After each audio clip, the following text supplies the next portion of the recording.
Hello!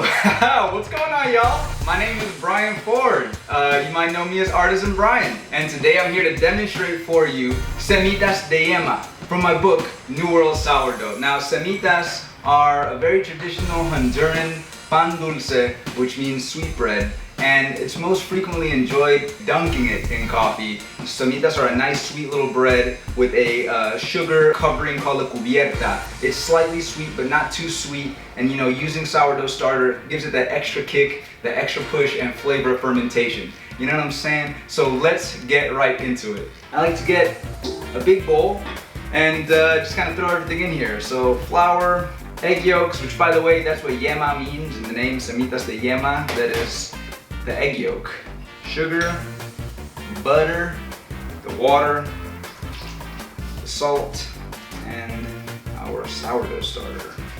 Now, what I like to do in the book, it references mixing method number 2. So mixing method number 2 basically means, you know, for these enriched doughs, you kind of just squeeze everything together with your hands, this turning motion. You just squeeze over and over again until everything gets incorporated. And once, you know, there's not that much dry flour left, there's gonna be a good amount of dry flour, you're gonna turn it out and we're gonna knead it. Make sure your butter's not cold. I mean, it can be cold, you'll just have to work it a little more. We'll just wanna take it out of the bowl once it's all coming together. And we're just gonna give it a nice knead here. Using the palm of my hand, I push out, and then I use my fingertips to bring it back in. Once you start to feel it become a little smooth, now you just want to round it into a ball.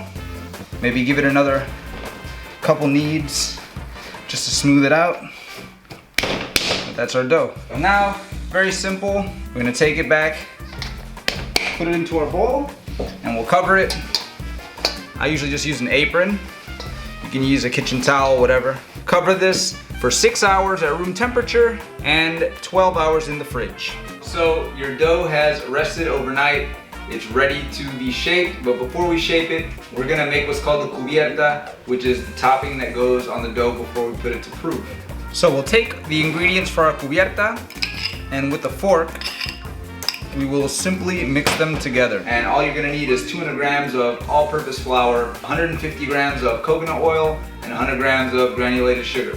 I like to start with the fork, and once it's a little bit crumbly like this, kind of put the fork away, and I'll just get it together completely with my hands. You're gonna start to see it come together. And if you get a little bit of flour, a little bit of excess flour, just get that back in the bowl.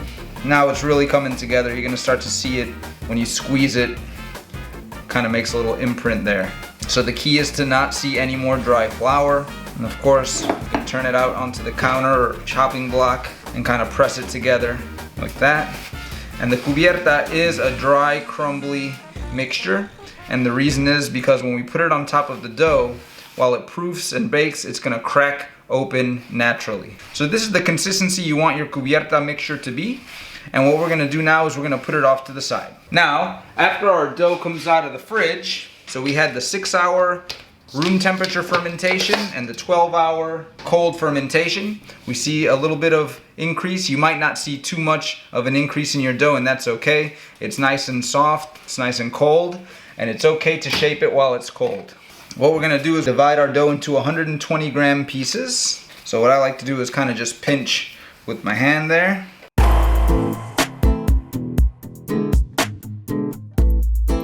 We've got a sheet pan with parchment. We're gonna put our semitas in line here, space them out a little bit. Beautiful.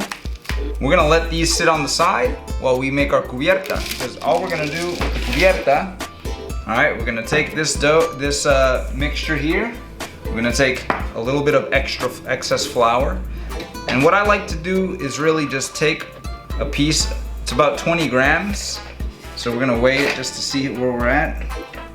Yep, right about 20 grams is where you want to be, but the piece is like that. Dunk it in the flour, form it into a little ball, and then flatten it out with your palm.